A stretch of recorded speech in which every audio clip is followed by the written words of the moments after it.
Shalom Yasharala. First and foremost, I'd like to start this lesson by giving all praises, honor, and glory to the Heavenly Father and His only begotten Son, Yahweh, Bahashem, Yahweh Shai, Bahashem, Rechaha Kodash. Double honors to the elders and apostles of Great Millstone who've ruled well and taught me this 100% truth. Double salutations to the Archeum out there, spreading this word in truth and sincerity. And shalom to the few Aquathium that be listening in today. Back at you with another lesson entitled The Weapons of Our Warfare Are Not Carnal. Okay? This is why we can't just try and gather the nation on our own, round up some round up some guns and you know, artillery, and then try and fight against this devil, man. We are going to need divine intervention in order to overcome this devil, to prevail against Esau Edom. And that's why we are waiting for Yahweh Shai to return. That's why we are waiting for the Spirit of the Lord to lift up a standard against us, against them, Salaki. You know, we are not gonna bring in the kingdom of heaven via our own carnal means, man. Okay?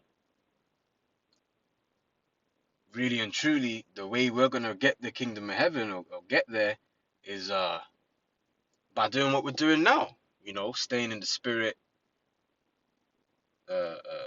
doing things that please the Lord to the best of your ability, acquiring wisdom, knowledge, and understanding.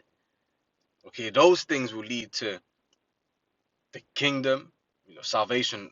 First of all, the kingdom, and then us overthrowing our enemies, man. But we ain't gonna do that via carnal means. Okay. You know, it says that in Wisdom of Solomon 6. If your desire be in thrones and scepters, seek wisdom.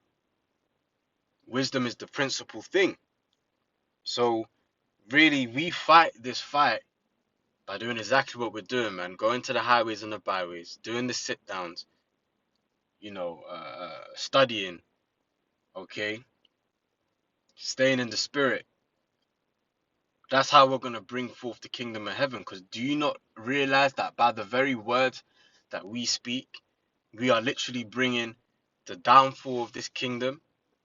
We are literally speaking it into existence, man. That's powerful. All these things are happening around the world. All these calamities, all these woes, the destruction of this society, because Yahweh Hashem Yahushai put the Spirit on you to teach His word, to preach it, that it can be heard throughout the four corners of the earth. What does it say in 2 Thessalonians chapter 2? Excuse me. It says how the Lord is going to destroy this place via the spirit of His mouth. What's the spirit of His mouth? You know, the prophets teaching this word. And then it says afterwards, and then by the brightness of His coming. What's the brightness of His coming? Revelation 1 and 7. Behold, He cometh with clouds. Those so-called UFOs. Okay, coming to wreak havoc on this wicked kingdom, man. So you know, this is why you have to understand what you're involved in. This ain't no small thing, man. This is major stuff that we're doing, man. And that's why what we're doing pretty much can be likened onto treason. Okay, we're trying to gather people, the elect, right, ultimately to come up against this government and to bring its downfall, which is obviously going to happen through Yahweh Shai returning. But this, what we're doing, can be likened onto treason, man. Okay, so let's bring out the precepts. We're going to start here in 2 Corinthians chapter 10 and verse 3, and it reads, "For though we walk in the flesh, we do not war after the flesh. For the weapons of our warfare are not carnal, but mighty through God to the pulling down of strongholds, And one of the major strongholds that we had was Christianity. And that's still a major stronghold for many Jakes out there, man. They can't come out of that. That's why it's called a stronghold, because no matter how much you try and show Jake that this is the truth, this is the way, Jake, he don't want to hear it, man. Okay? He thinks you're just talking out your ass. Even if you bring out the facts to back up what you're saying. That's because they're under that mighty stronghold, man. Okay? Verse 5. Casting down imaginations and every high thing that exalteth itself against the knowledge of the Most High, and bringing into captivity every thought to the obedience of Hamashiach. So ultimately, everyone's going to have to submit to the truth, man. 2/3 of the nation of Israel and these heathens too. They ain't going to be, oh yeah, in the kingdom, you're going to be a Muslim. You're going to be a Buddhist. No, man. You either follow the ways of Yahweh Shem Yahushai or you die, man. There's no way around it. Okay? Let's go to Ephesians chapter 6 and verse 10. Finally, my brethren, be strong in the Lord and in the power of his might. When we go through different situations, no matter what it is that we deal with, we need to be strong in the Lord, man. We're not meant to resort to carnal methods, carnal means of trying to sort things out. All right? We need to be thinking spiritually, not thinking carnally, thinking via the flesh. Because that's what's going to get you killed, man. That's what's going to get you judged. Right? Verse 11, put on the whole armor of the Most High, that ye may be able to stand against the wiles of the devil. Now, how'd you put on the whole armor of the Heavenly Father? By staying in the truth, staying in the spirit, getting lost in the scriptures. So you stick your head down into the scriptures, you watch the sit downs, you do the work. Okay, that's how you put on the armor of the Heavenly Father, man. Because you see, you got some carnalites out there, some carnal Israelites, the whole armor of God, and they're going to probably try and find some old ancient relic. Oh, yeah. This is the armor of God. Yeah. No, man, it's spiritual. Okay? Just like in Ezekiel 9 and 4, it said, set a mark upon them that sigh and cry for the abominations that happen there, thereof, roughly paraphrasing. All right, that word mark is thawa. That's a spiritual mark. The elect are going to have that thawa, man. That spiritual mark of exemption. But the wicked, including 2/3 of the nation of Israel, are going to have the karagma, which is the physical mark, the MOTB, the C-hip. Okay, so this is spiritual, man. Okay, and that's why it says in the scriptures it is impossible to please the Heavenly Father without faith. Because you have to believe that when all is said and done and this pops off, the Lord is going to come and save you, man, and it's going to fight for you. And that's not an easy thing to believe because, well, what is faith? Faith is to believe in the things that you can't see, man. As let me just bring it out in Hebrews 11, man. I'm just butchering it. Salaki. Hebrews 11 and 1. Now faith is the substance of things hoped for, the evidence of things not seen. Yeah, we can't physically see the Lord, the angels, but we have faith that they're there and they protect us, work on our minds, give us divine inspiration, so on and so forth. Okay, for by it elders obtained a good report. Through faith we understand that the worlds were framed by the word of the Most High, so that things which are seen were made of things which We're not made of things which do appear. Okay? So that's what it means to have faith, man. We've got to believe in the things which you don't see with your carnal eyes. Okay? So when we read that the Lord is going to fight for us, he's going to defend his elect, we have to believe that, man. Not get all carnal like, yeah, man, let me just get round up some guns, round up some guys, and round up an army, and then we're going to take Esau ourselves, man. No. The Heavenly Father is going to fight for us, man. Through Yahweh Shai, redeeming us. Okay? Let's go back to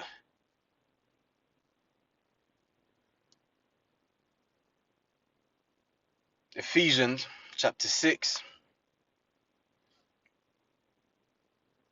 and verse 12. For we wrestle not against flesh and blood, but against principalities which are demons, against powers, against the rulers of the darkness of this world, against spiritual wickedness in high places. Okay? So that's what we're fighting against, man. We ain't fighting against, madman Tom down the street, man. He trying to have a punch up. No, man. We are literally fighting forces, man. These demons try to infiltrate your thoughts. These demons be jumping on people, trying to mess with you. Okay? You're warring against your own flesh. You see? As in like you're fighting battles in your mind. Read Romans chapter 7, man. We're not fighting against other tangible physical things, man. We are fighting spiritual battles. Okay? Sometimes you sit in there thinking you're going crazy, man. But the weapons of our warfare are not carnal. So when we experience a spiritual attack, we got to double down on our faith, man. We got to double down on uh, um being fruitful in the work, doing the things that are pleasing unto the Heavenly Father. Prayer is important, man. Prayer is so important. 1 Thessalonians 5:17, pray without ceasing. That should be our first defense, man. Not, oh shit, oh, what am I gonna do? And then after you try plan A, B, and C, and none of that's worked, okay, let me just pray and let me turn to the Lord now. No, that's the Lord wants you to turn to Him first, because we're heading into a time where we're gonna need the Lord to defend us, man. We're gonna need to be crying out unto the Lord. We're going into a time where we're gonna understand that if the Lord don't fight for us, we ain't making it, man. Okay? So let's read on. Verse 13. Wherefore take unto you the whole armor of God, that ye may be able to withstand in the evil day, and having done all to stand. Yeah, we have to put our best foot forward, man. You know, we want the Lord to fight for us, but we got to fight for the Lord now. We got to stand stiffly for his name. Okay? That ye may be able to withstand in the evil day. Isaiah 33:6 says how wisdom and knowledge shall be the stability of thy times, right? Because pretty much, everyone's going to be bugging out, going crazy, trying to understand why these things are going on, why these things are happening, because it says in 1 Thessalonians 5:3 that for when they shall say peace and safety, then sudden destruction cometh upon them, you know. So you're gonna have them trying to resort to carnal means to resolve whatever it is they're dealing with, you see. But we know that what we're doing the best thing anyone could ever do, man. First of all, we're blessed to even be given the opportunity, by the Lord granting us with wisdom, knowledge, and understanding. Okay, every day we wake up in the truth is because Yahweh Shai keeps us in the truth, man. We didn't even decide that we was gonna wake up to this truth. Okay, so Verse 14, stand therefore, having your loins girt about with truth, and having on the breastplate of righteousness. And we are made righteous through having the understanding of this Bible, man. Having the understanding of, the will of the Heavenly Father. Okay?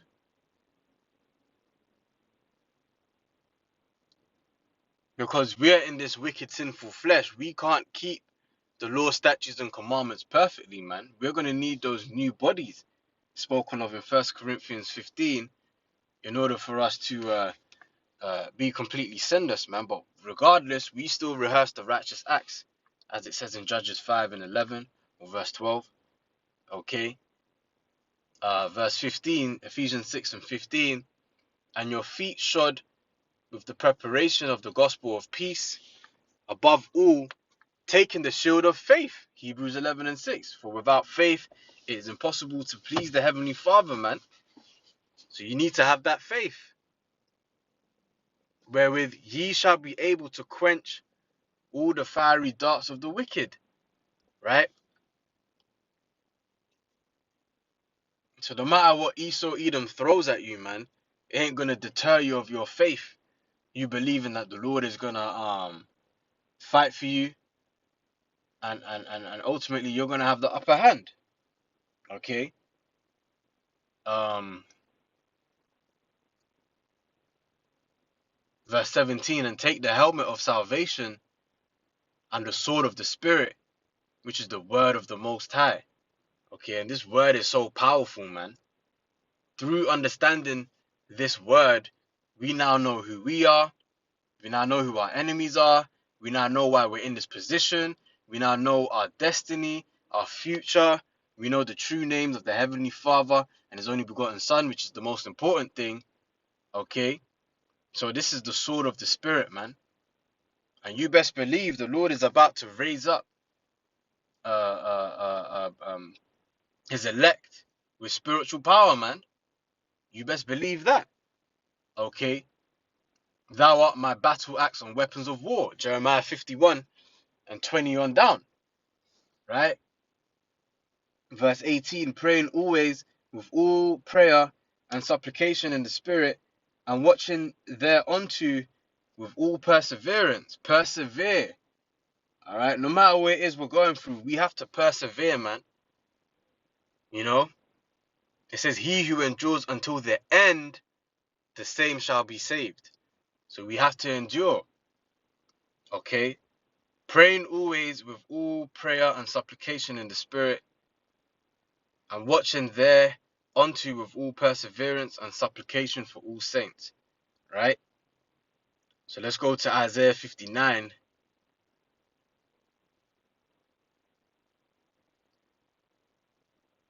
We'll start at verse 15. Yeah, truth faileth, and he that departeth from evil maketh himself a prey. And the Lord saw it, and it displeased him that there was no judgment. Yeah, because pretty much, you know, we live in a wicked society right now. So now you come into this truth, trying to live a righteous life, and you make yourself a prey. You make yourself a prey for these demons to try and mess with you, man. Try and take you out the truth. You know, what did Yahweh Shai say to Peter? That Satan have desire to sift him, man. So constantly you're fighting these demons off that are trying to get you to go off, get you to denounce the name of the Lord, go back into Christianity, go back into Islam, go back into the world. Okay? It says, and the Lord saw it, and it displeased him that there was no judgment. And he saw that there was no man, and wondered that there was no intercessor. Therefore his arm brought salvation unto him, and his righteousness, it sustained him. And ultimately, Yahweh Shai is going to be the one to redeem us, man. Okay? And he also makes intercession for us. in the heavens, man. You know, he be fighting our cause to the Heavenly Father, because, you know, we're in this wicked, sinful flesh, so we can't, you know, we can't get the law, statutes, and commandments completely right. But Yahweh Shai makes intercession for us, man. He fights our case. He's like, oh no, but he's a fruitful brother. You know, he's showing brotherly love and kindness. You know, he's doing your work. He's teaching your word in truth and sincerity. You know, and things of that nature, man. So we ain't gonna make it without Yahweh Shai. You know, that's why, you know, he did the ultimate sacrifice, man, which was dying for the nation of Israel, man, so that we now have a chance to get into the good graces of the Heavenly Father. Because right now, the Heavenly Father can't even look upon us, man, because we are too filthy, man. We are way too filthy. Okay? So Yahweh Shai deals with us, right? Verse 17, for he put on righteousness as a breastplate and an helmet of salvation upon his head. And he put on the garments of vengeance for clothing and was clad with zeal as a cloak. See, having this true understanding, that's where it's at, man. That's the defense. Okay. Verse 18, according to their deeds, accordingly he will repay. Fury to his adversaries, recompense to his enemies, to the islands he will repay recompense. So yeah, man, because no one here is actively fighting our cause and trying to say, hey, like, you know, what Esau's doing is wrong, and we ain't gonna stand for this. Which is why, you know, well, Deuteronomy 28 and 68 says how we shall be sold into Egypt again for bondmen and bondwomen, and no man shall buy you, meaning no man shall redeem you, man. So no one has come and redeemed us out of this low situation that we're in, man. Okay, but Yahweh Shai is gonna come and redeem his elect. Okay. Verse 19, so shall they fear the name of the Lord from the west, and his glory from the rising of the sun. When the enemy shall come in like a flood, the Spirit of the Lord shall lift up a standard against him. So when Edom tries to make a move on the prophets, you know, he tries to come against the Lord's people, well then that's when the Spirit of the Lord is going to lift up a standard against them, man. And Edom ain't going to be able to prevail against Yahweh Shai and the holy angels, man. Okay? So, you know, we need to wait on the Lord, man. We ain't going to take matters into our own hands and try and fight this devil ourselves, man. All right? We need Yahweh Shai. Okay? We need to, you know, we can't be thinking about this carnally, man. We need to see it through the Spirit and trust in the Spirit of the Lord, man. Okay? Let's go to Wisdom of Solomon 5, verse 15. But the righteous live forevermore. Their reward also is with the Lord, and the care of them is with the Most High. Therefore shall they receive a glorious kingdom and a beautiful crown from the Lord's hand. You can read about that in 2nd Esdras 2, around the 42nd verse on down. Okay. For with his right hand shall he cover them, and with his arm shall he protect them. So this is why, you know, we need to have our loins girded up with truth, meaning having the true understanding of this Bible, man, and keeping it within our hearts, within our minds, the la'ab, because that's the true defense, man. You know, we are defenseless right now. We need the Lord. Okay. Verse 17, he shall take to him jealousy for his complete armor, and make the creature his weapon for the revenge of his enemies. Okay, and you know, as it reads in Jeremiah 51 and 20, thou art my battle axe and weapons of war. And as we read in Isaiah 59 and 19, when the enemy shall come in like a flood, then the Spirit of the Lord shall lift up a standard against him. You know, the Lord is getting ready to turn his elect men into complete killing instruments, man. You know, and these devils ain't gonna be able to prevail, man. 1 John 3:2 says how although it does not uh, uh, damn, let me just get it, man. I can't even say it off head right now. Uh, 1 John, 3:2. Beloved, now are we the sons of God, and so lucky. I just received the phone call. It says, 1 John 3:2. Beloved, now are we the sons of God, and it doth not yet appear what we shall be, but we know that when he shall appear, we shall be like him, for we shall see him as he is. And we know that Yahushua, he ain't gonna meet them as a man. He's coming as an all-powerful, conquering, angelic force, man. And it says that we shall be like him. Okay? So that's the hope that we have, man. That's the faith that we have. Right? We ain't gonna try and round up as many guns as we can and wherever else, man. We're gonna trust in Yahweh Ba'ashem Yahushai. Okay? That's our only hope, man. That's the only way we're really gonna prevail against this devil, man. And that's the only way things will be set in its proper order. Alright? So yeah, man, I just wanted to touch on that real quick in this lesson. So yeah, Lord willing, this lesson has been edifying. And until the next time, I say shalom.